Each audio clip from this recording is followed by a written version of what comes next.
नमस्कार। हम पढ़ रहे हैं अष्टवक्र महागीता वॉल्यूम 1 का चैप्टर 1 और आज है एपिसोड 3। पर आगे बढ़ने से पहले चूँकि हम जानते हैं कि हमारे देश में एक युद्ध छिड़ा है, तो मैं अपने वीर जवानों को, वीर सपूतों को अपना सत सत नमन करता हूँ और भोलेनाथ से प्रार्थना करता हूँ कि उनके जीवन की रक्षा करें और उनको वो साहस, खैर साहस की तो कमी है नहीं, वो ताकत दे, वो हिम्मत दे, क्योंकि उनकी वजह से ही शायद मैं आज ये कैमरा लेके और ये माइक लेके बोल पा रहा हूँ और शायद आप अपने मोबाइल पे या अपने लैपटॉप पे सुन पा रहे हैं। मेरा पूर्ण सपोर्ट अपने देश के वीर सेनानियों के लिए, वीर योद्धाओं के लिए। जय हिंद। अब आगे बढ़ते हैं हम लोग। लास्ट एपिसोड में हमने देखा था कि किस तरह से अष्टावक्र राजा जनक से मिले और क्या हुआ था कि राजा जनक ने, मैं एक थोड़ा सा बैकग्राउंड बोल देता हूं ताकि आपको इंटरलिंक करने में इजी हो, कि राजा जनक ने एक, क्या कहते हैं उसको, एक मीटिंग रखा, एक कोलैबोरेशन रखा विद्वानों का, जिसमें वो शास्त्रार्थ करेंगे। उसमें उनके पिताजी भी थे, अष्टवक्र के पिताजी, जो कि आखिरी में हारने वाले थे। तब अष्टवक्र की उम्र 12 वर्ष थी। जब अपने पिताजी को हारता हुआ सुना उन्होंने, तो वो भी राजमहल पहुंच गए।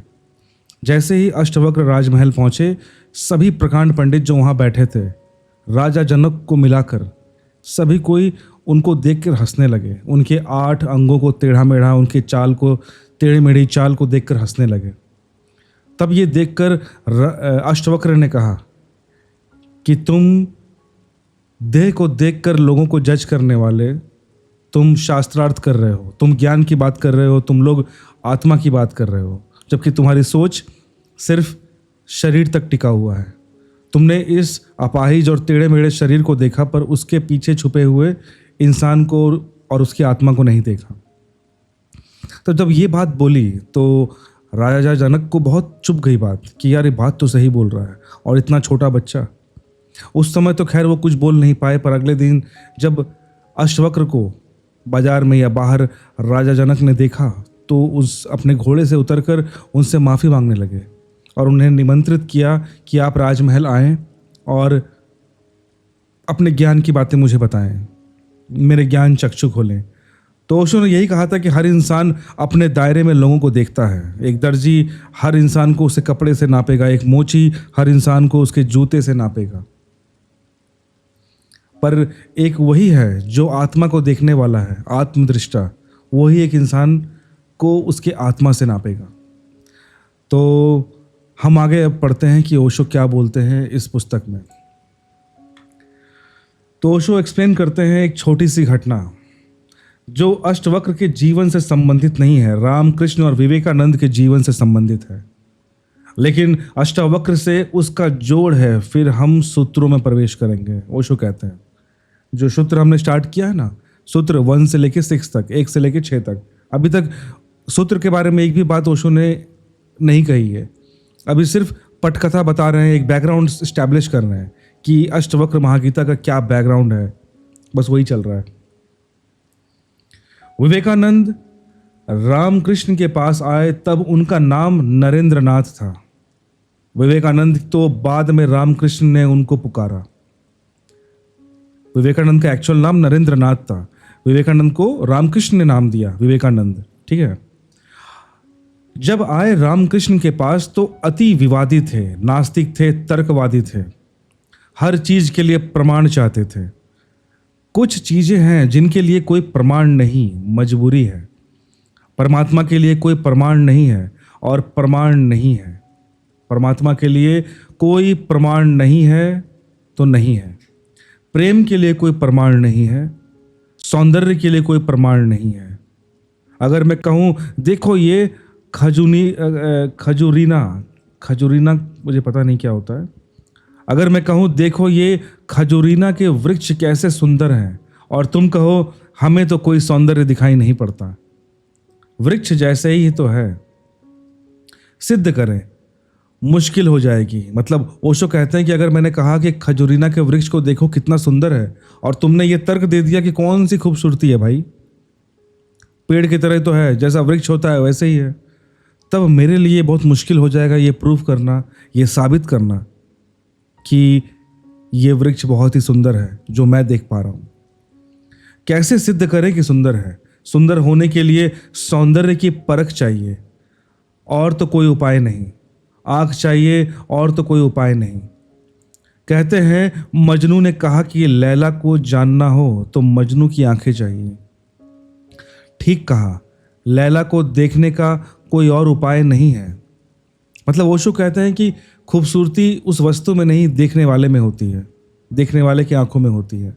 अगर मुझे कोई चीज़ या कोई इंसान या कोई इवेंट सुंदर लग रहा है और आपने उसका तर्क पूछ दिया मुझसे कि बताओ, प्रूफ करो कैसे सुंदर है, तो शायद आप नहीं कर पाओगे, मैं नहीं कर पाऊंगा, कोई नहीं कर पाएगा, क्योंकि वो खूबसूरती मेरे आंखों की है,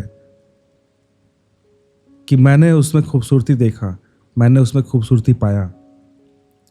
मजनू को बुलाया था उसके गांव के राजा ने और कहा, तू पागल है, मैं तेरी लैला को जानता हूं, साधारण सी लड़की है, काली कलूठी, कुछ खास नहीं है। तुझ पर मुझे दया आती है। ये मेरे राजमहल की 12 लड़कियां खड़ी हैं, इस देश की सुंदरतम स्त्रियां हैं, इनमें से तू कोई भी चुन ले, यह तुझे रोते देखकर मेरा भी प्राण रोता है। राजा ने जब मजनू को बोला कि तुम्हारी जो गर्लफ्रेंड जिसको तुम प्यार करते हो वो उतनी कोई खास तो नहीं है यार, एकदम गंदी सी है, बदसूरत सी है, पता नहीं कैसे तेरा दिल आ गया उस पर, मेरे राजमहल में ये लड़कियां खड़ी हैं, 12 लड़कियां खड़ी कर दिया और बोला कि देखो इसमें से कोई भी चुन ले, तुझे रोता बिलखता देखकर मुझे बहुत बुरा लगता है, जा, मैंने तेरी इतनी मदद की। उसने देखा और उसने कहा, इसमें तो लैला कोई भी नहीं। मजनू ने देखा और कहा, इसमें तो लैला कोई नहीं, ये लैला के मुकाबले तो दूर उसके चरण की धूल भी नहीं है। मजनू ने ऐसा कहा कि लैला छोड़िए, उसके चरण की धूल भी नहीं है। सम्राट कहने लगा, मजनू तू पागल है। मजनू ने कहा, यह हो सकता है, लेकिन एक बात आपसे कहना चाहता हूँ, लैला को देखना हो तो मजनू की आंखें चाहिए। ठीक कहा था मजनू ने कि अगर लैला में क्या खूबसूरती है उसके लिए आपको मजनू की आंखें चाहिए, तभी आप देख पाओगे कि उसमें क्या खूबसूरती इस मजनू ने पाई है। अगर वृक्षों के सौंदर्य को देखना हो तो कला की आंख चाहिए, कोई प्रमाण नहीं। अगर किसी के प्रेम को पहचानना हो तो प्रेमी का हृदय चाहिए, कोई प्रमाण नहीं। और परमात्मा तो इस जगत के सारे सौंदर्य और सारे प्रेम, सारे सत्य का इकट्ठा नाम है। उसके लिए तो ऐसा निर्विकार चित्त चाहिए, ऐसा साक्षी भाव चाहिए जहां कोई शब्द ना रह जाए, कोई विचार ना रहे, कोई तरंग ना उठे, वहां कोई धूल ना रह जाए मन की, और चित्त का दर्पण परिपूर्ण शुद्ध हो। प्रमाण कहाँ से लाओगे? मतलब कहते हैं कि सौंदर्यता देखने के लिए अलग अलग चीज़ें हैं हमारे पास जो खुद देख सकते हो, और जो परमात्मा है उसकी खूबसूरती देखनी हो तो जिसकी खूबसूरती का कोई बखान नहीं हो सकता, शब्द नहीं है जिसके लिए, उसको मैं क्या प्रमाण दूं कि यार वो परमात्मा क्यों सुंदर है, क्यों खूबसूरत है, क्यों मनमोहक है? मेरे पास कोई प्रूफ नहीं है, बस मुझे खूबसूरती दिख रही है तो दिख रही है, मैं महसूस कर रहा हूं, मैं उसका आनंद ले रहा हूं तो ले रहा हूं भाई। रामकृष्ण से विवेकानंद ने कहा, प्रमाण चाहिए। तो प्रमाण तो परमात्मा तो प्रमाण दे। विवेकानंद ने कहा कि प्रमाण चाहिए, है परमात्मा तो प्रमाण दो उसका।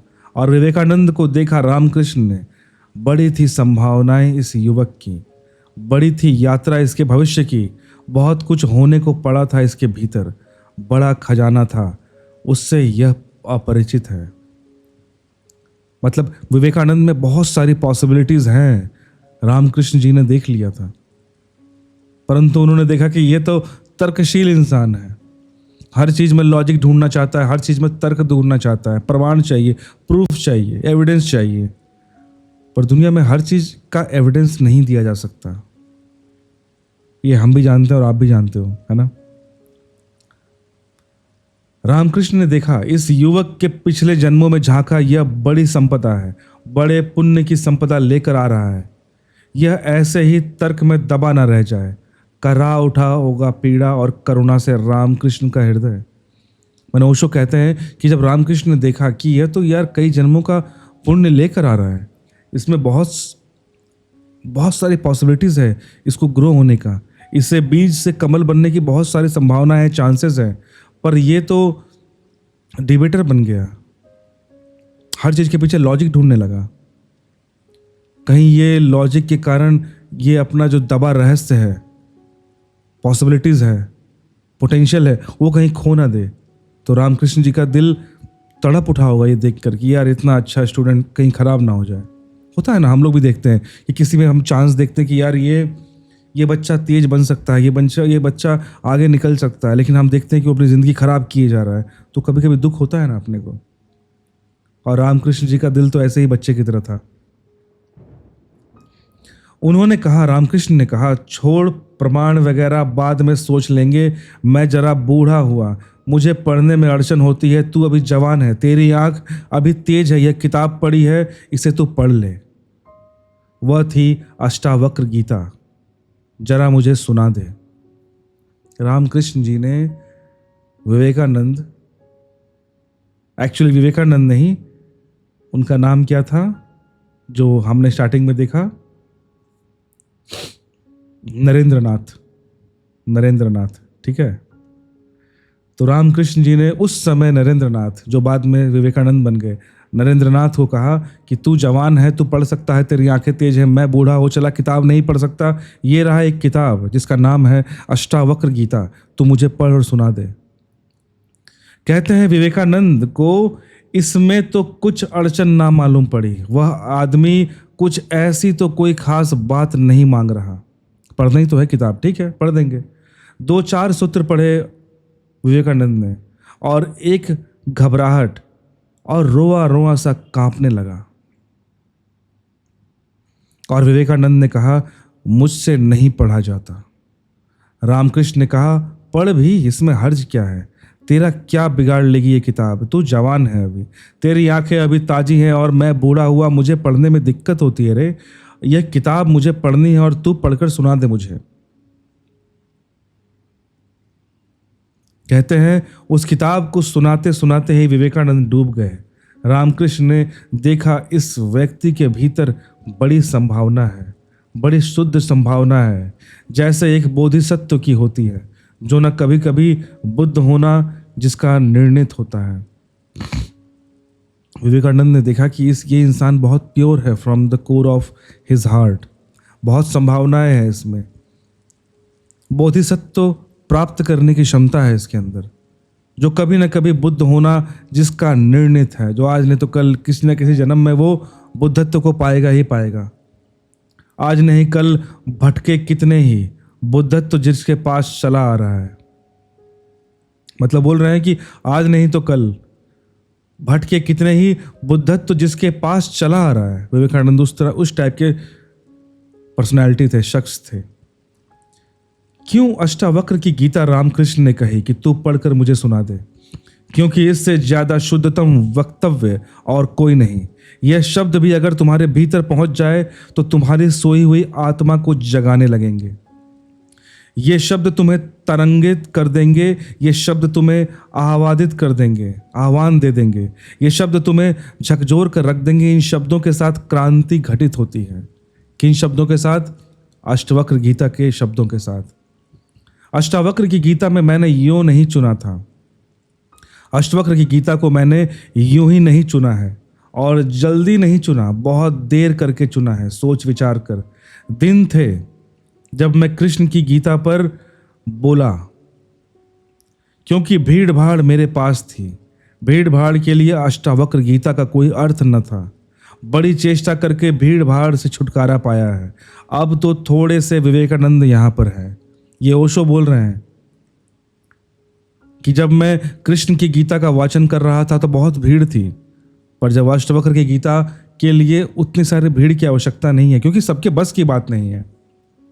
ओशो ये कहना चाहते हैं कि मुझे कुछ विवेकानंद जैसी प्रतिभा चाहिए, ऐसे शख्स चाहिए जिनमें ये कैपेबिलिटी हो।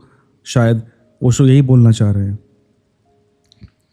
तब तो उनसे बात करनी है जिनकी बड़ी संभावना है, उन थोड़े से लोगों के साथ मेहनत करनी है जिनके साथ मेहनत का परिणाम हो सकता है। जब हीरे तराशने हैं कंकड़ पत्थर को, यह छैनी खराब करनी है। जब हीरे तराशने हो तो कंकड़ पत्थर पर यह छैनी खराब नहीं करनी है, इसलिए चुनी है अष्टावक्र की गीता। तुम तैयार हो इसलिए चुनी है। अब जो ऑडियंस बैठी होगी ओशो के सामने उस समय, उनको ये ओशो बोलते हैं कि सबके लिए नहीं है यार, क्यों कंकड़ पत्थर पर इस सुंदर से हथौड़ी छेनी को मैं खराब करूं जो कि बना है हीरे को तराशने के लिए। वो हीरे कौन है? वो तुम हो। शायद आप जो ये वीडियो सुन रहे हैं, आप में भी वो कैपेबिलिटी है, इसीलिए आपने इस वीडियो पर शायद क्लिक किया देखने के लिए।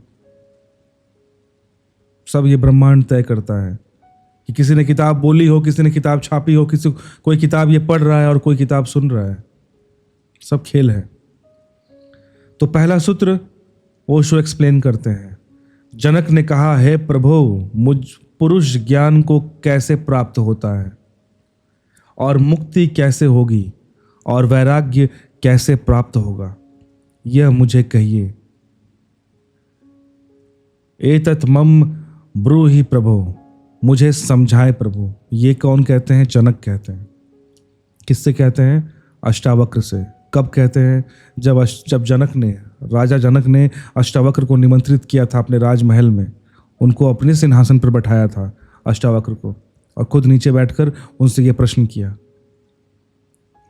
12 साल के लड़के से सम्राट जनक का कहना है, प्रभु भगवान मुझे समझाएं, मुझ नासमझ को कुछ समझा दे, मुझ अज्ञानी को जगाएं। 3 प्रश्न पूछे हैं यहां पर। कैसे होगा ज्ञान? कथम ज्ञानम? साधारणतः तो हम सोचेंगे कि यह भी कोई पूछने की बात है, किताबों में भरा पड़ा है। मतलब ज्ञान के बारे में बोल रहा है ओशो, बोल रहे हैं कि यार ये कोई पूछने की बात है, आपको ज्ञान चाहिए, किताब में पढ़ लो, किताब में ज्ञान भरा पड़ा है। तब ये प्रश्न क्यों पूछा जनक ने? जनक भी जानता था जो किताबों में भरी पड़ा है वह ज्ञान नहीं है, वह केवल ज्ञान की धूल है, राख है। ज्ञान की ज्योति जब जलती है तब पीछे राख छूट जाता है। ज्ञान की ज्योति जब जलती है तो पीछे राख छूट जाता है। राख इकट्ठी होती चली जाती है, शास्त्र बन जाती है। वेद राख हैं, कभी जलते हुए अंगारे थे।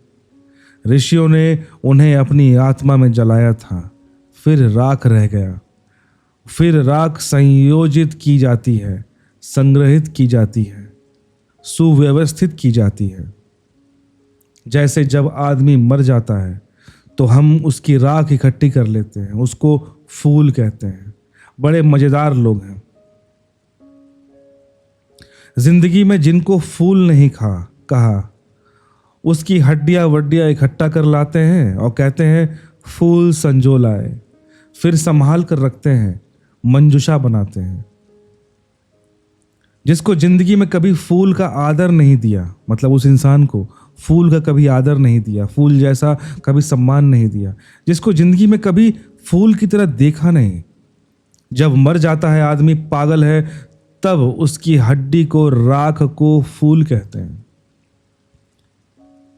बहुत सार्केस्टिक बात बोल रहे हैं ओशो कि जब तक जीवित था कभी वो सम्मान नहीं दिया, कभी वो प्यार नहीं दिया, उस नज़र से देखा नहीं। मरने के बाद हम उसे वो सारा सम्मान, सारा प्यार उड़ेल देते हैं। बड़ी अजीब दुविधा है इस संसार में। जीते जी कुछ ना दिया, मरने के बाद सब कुछ देने को तैयार है कि नहीं?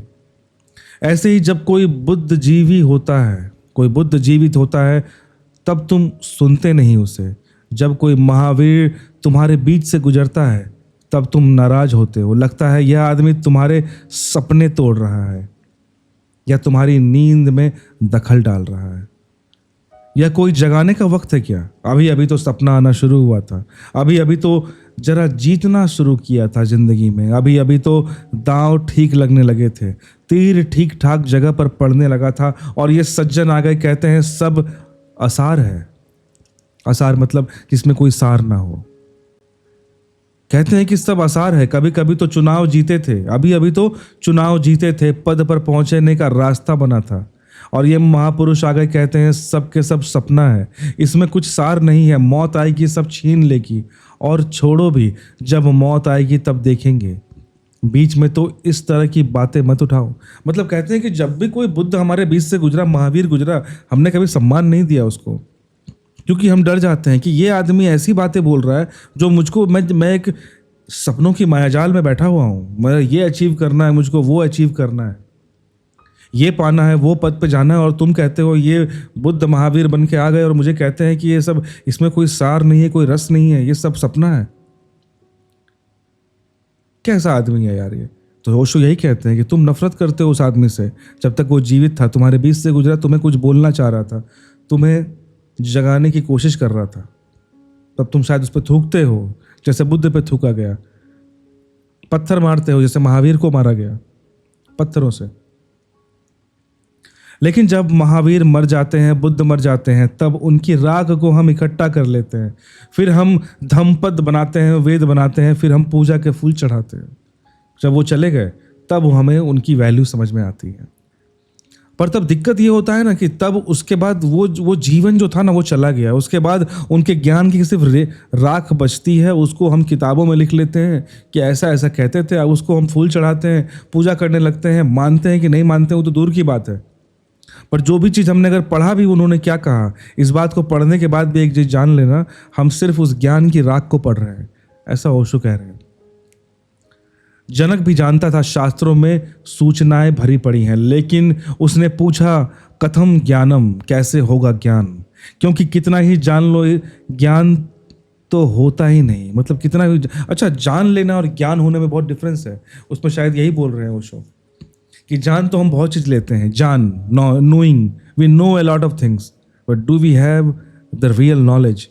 यहाँ पे जनक ज्ञान की बात कर रहे हैं, वो ज्ञान जो कि इंसान के बंधनों को तोड़ दे, उसे मुक्ति दे दे। अच्छा, मुक्ति मतलब हमेशा ये नहीं होता कि हम लोग इस संसार को छोड़ दे, सारे अटैचमेंट को तोड़ दे, नहीं, मुक्ति मतलब वो नहीं होता। मुक्ति जो मैं समझ रहा हूँ, मैं बताता हूँ कि मुक्ति का अर्थ अभी तक मैंने यही समझा है कि खुद को मुक्त करना, खुद को खुद से मुक्त करना।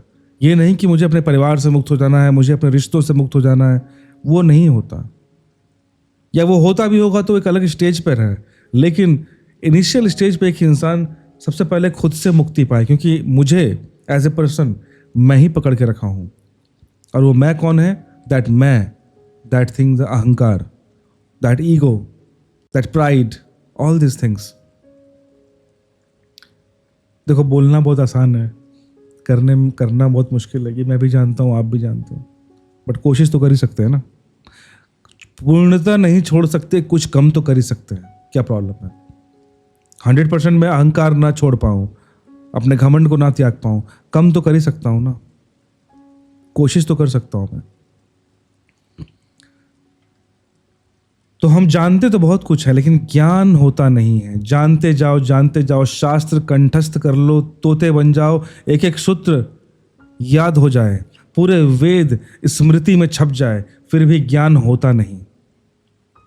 खैर, ऐसे लोग तो मैंने भी रियल लाइफ में देखे हैं, जो कंठस्थ तो बहुत चीज करके रखते हैं, कहने को उनकी केवल शब्दों को अगर आप सुनोगे तो लगेगा कितना ज्ञान की गंगा बह रही है, इसके हृदय में तो ज्ञान की नदी नहीं, ज्ञान का सागर होगा। पर जब कुछ दिन आप उस इंसान को जानते हो, तब रियलाइज होता है कि यार ये इंसान खाली बर्तन है, सिर्फ आवाज आती है इससे, कोई सब्सटेंस नहीं है, खोखला पर्सनैलिटी है। आप भी पक्का ऐसे लोगों से मिले होंगे। कथम ज्ञानम, कैसे होगा ज्ञान, कथम मुक्ति कैसे होगी, क्योंकि जिसको तुम ज्ञान कहते हो वह तो बांध लेता है उल्टे, मुक्त कहाँ करता है। ज्ञान तो वही है जो मुक्त करे। ओशो कह रहे हैं कि ज्ञान जो हमें होता है वो तो उल्टा हमें बांध लेता है। बांधता कैसे है, एक बंधन ही है ना, कि हमें यह एहसास हो जाए, हमें यह अहंकार हो जाए कि मुझे ज्ञान हो गया, तो उसने अपने मायाजाल में मुझे बांध लिया ना। पर मैं तो मुक्ति की बात कर रहा हूं, मुझे मुक्ति चाहिए। तो ऐसा ज्ञान बताओ, उस ज्ञान तक मुझे पहुंचाओ जो मुझे मुक्ति दे, मुझे गुलाम ना बनाए। जीसस ने कहा, सत्य वही है जो मुक्त कर दे, ज्ञान तो वही है जो मुक्त करे। यह ज्ञान की कसौटी है। कसौटी मतलब ये, मतलब अल्टीमेट रियलिटी है उसकी, कि ये तो होना ही चाहिए, ज्ञान मतलब मुक्ति। जो ज्ञान मुक्ति ना दे वो ज्ञान नहीं है, वो जानकारी हो सकती है, इंफॉर्मेशन हो सकता है, ज्ञान कहाँ। पंडित मुक्त तो दिखाई नहीं पड़ता क्योंकि ज्ञान तो बहुत है उसको, शास्त्रों का अध्ययन किया हुआ है, कंठस्थ किया हुआ है। अच्छा, पंडित मतलब यहाँ पे ये शब्द सा मत ले लेना कि किसी जाति सूचक में, हमेशा इसी को पॉइंट करता हूँ, पॉइंट आउट करने की कोशिश करता हूँ, क्योंकि कई बार ऐसा होता है ना कि हम शब्दों में इतना उलझ जाते हैं कि उसके पीछे का जो मूल भाव है, the real information that the person wants to convey, वो मिस हो जाता है।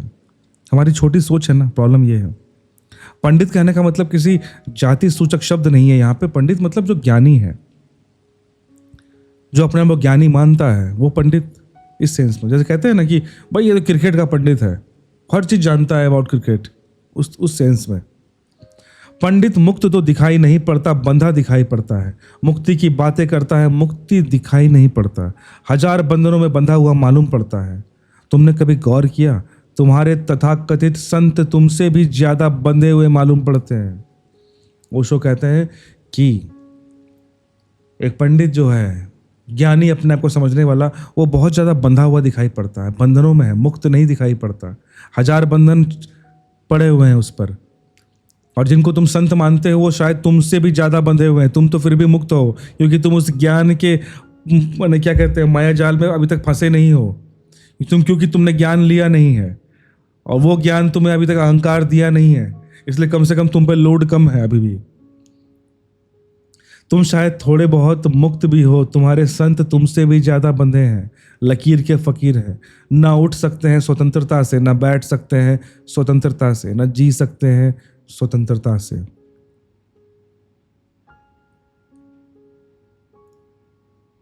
कुछ दिनों पहले कुछ जैन साध्वियों की मेरे पास खबर आई कि वे मिलना चाहती हैं,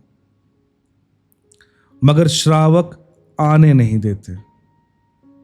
यह भी बड़े मजे की बात है।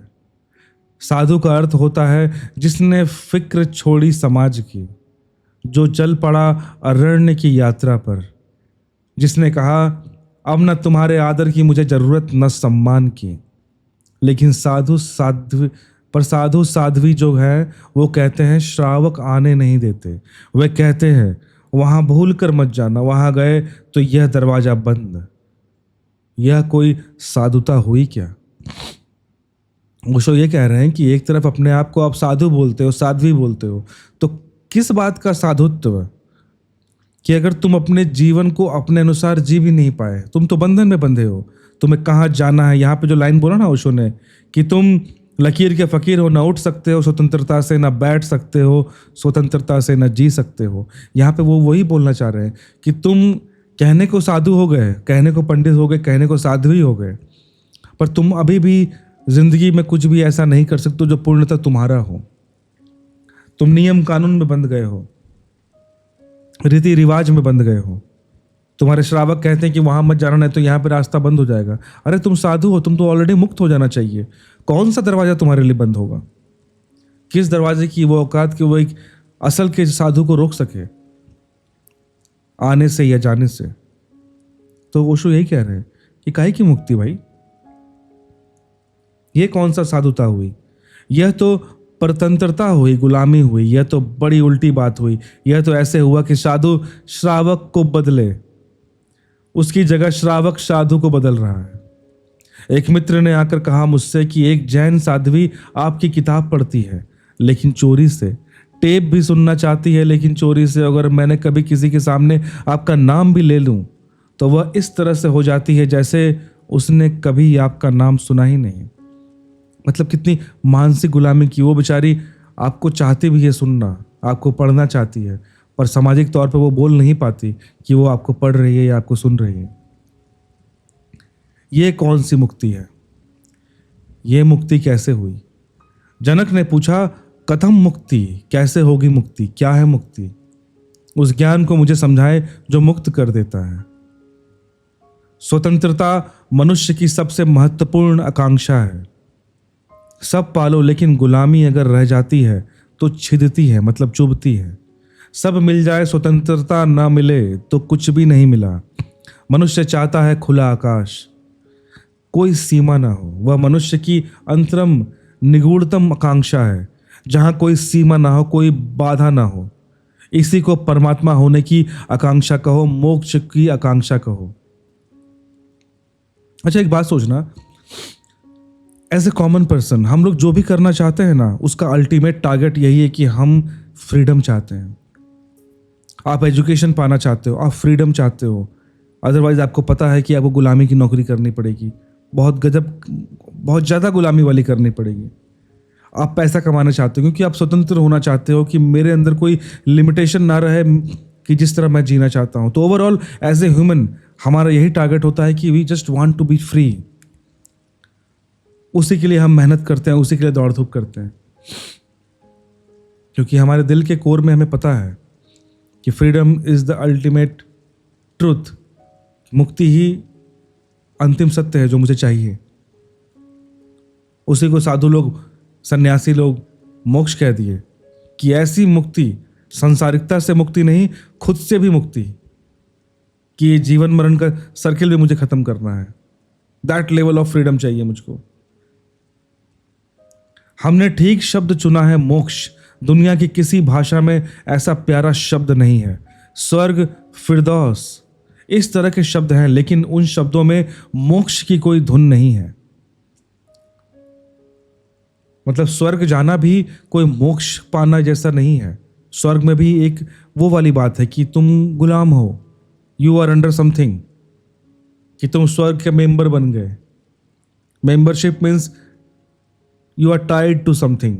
अगर किसी चीज से बंधे हुए हो तब कौन सी स्वतंत्रता। इसलिए ओशो कह रहे हैं कि मोक्ष जैसा शब्द दुनिया की किसी भाषा में, किसी और संस्कृति में शायद नहीं है। मोक्ष का संगीत ही अनूठा है। उसका अर्थ ही है केवल इतना है। उसका अर्थ ही केवल इतना है, ऐसी परम स्वतंत्रता जिस पर कोई बाधा नहीं है। स्वतंत्रता इतनी शुद्ध जिस पर कोई सीमा नहीं है। The ultimate freedom, the purest freedom, मोक्ष।